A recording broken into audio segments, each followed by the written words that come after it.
네, 여러분 안녕하세요. 교보증권 MC 김전입니다. 올해 초에 국내 주식시장의 가장 큰 키워드는 바로 기업가치 제고, 즉 밸류업 프로그램이 아니었나 싶습니다. 그러다 상반기가 다 끝나가는 지금 다시 밸류업에 대한 관심이 멀어져 가는 듯 보이기도 한데요. 과연 밸류업 완성으로 가기 위해서는 어떤 포인트들에 초점을 맞춰야 되는 걸까요? 밸류업 완성으로 가는 길 지금 바로 시작합니다. 자, 일단 일본 이야기를 먼저 해볼게요. 일본은 2023년 기업가치 제고 정책의 일환으로 일본 프라임, 그러니까 스탠다드 시장에 상장된 기업들에게 자본 비용의 이해와 주가 향상을 위한 자발적인 공시를 요구했습니다. 공시 요구 1년이 지난 현재 도쿄의 증권거래소는 공시기업의 현황을 발표를 했는데요. 여기에 기업들이 공시한 핵심 지표에 대한 평가를 게시하기도 했습니다. 최근 국내 역시 기업가치 제고 계획 가이드란이 발표됐는데요. 이에 따라 앞으로 국내 기업 또한 핵심 지표를 선정해서 현황 진단을 자율적으로 공시해야 합니다.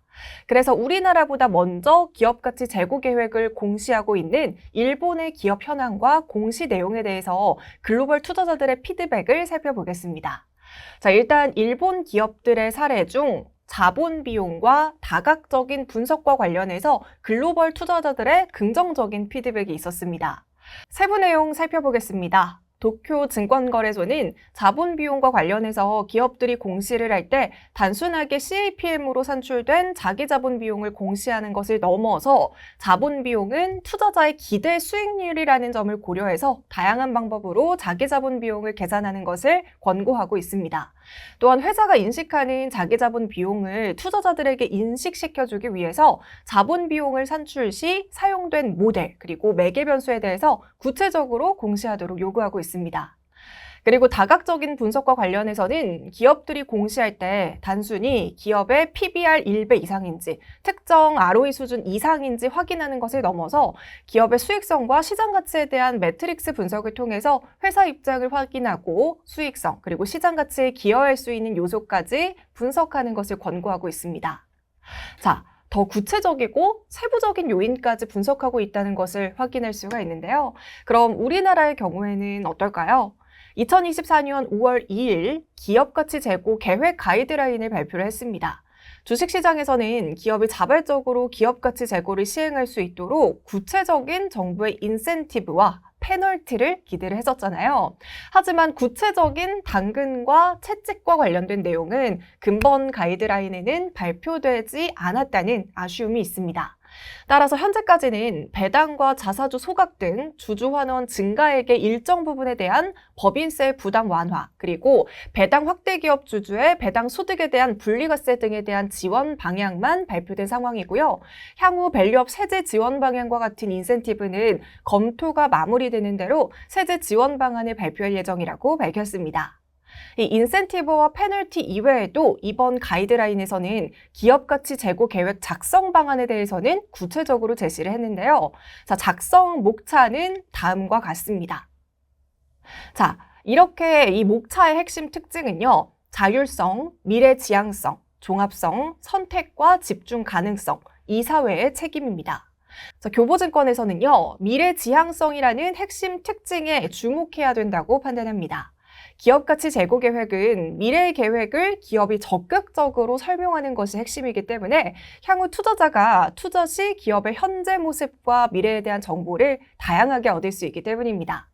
따라서 우리는 이번 가이드라인 발표를 구체적인 당근과 채찍의 부재, 그리고 주식시장에서의 밸류업 프로그램 관련 모멘텀 소멸로 단순하게 바라보지 말고 향후 기업가치 제고 계획을 공시하는 기업들이 공시하는 내용과 해당 기업들이 제고 가치에 따른 주가 상승 가능성에 대해서 고민해봐야 될 시점이라고 판단됩니다. 자, 투자자분들께서는 기업 개요, 현황 진단, 목표 설정, 계획 수립, 이행 평가, 소통, 도대체 이 목차가 투자에 어떤 도움이 될까라고 생각하실 수도 있어요. 하지만 기업이 목표 설정과 계획 수립을 작성하고 공시하는 것이 기업 가치에 도움이 되는 이유는 간단합니다. 우리가 주식에 투자할 때 기업들에게 가장 많이 하는 공통적인 질문이 무엇인지 떠올려 봅시다. 올해 실적 가이던스 제시 가능하십니까? 이거잖아요.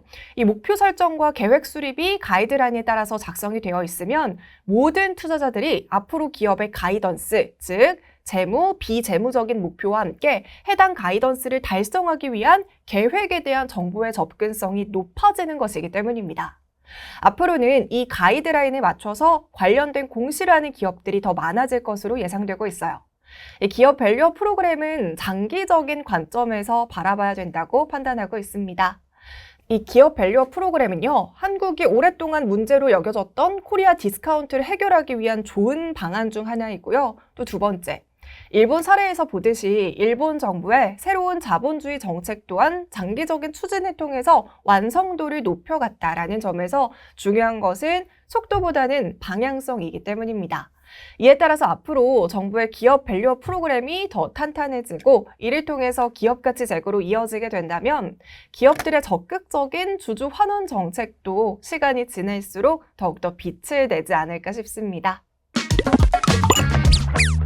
이렇게 밸류업 프로그램 과연 완성으로 가기 위해서는 어떤 방향성을 가져야 되는지 알아봤습니다. 오늘 영상도 도움이 되셨다면 구독, 좋아요 버튼 꾹 눌러주시고 그럼 오늘 영상은 여기서 마무리할게요. 안녕.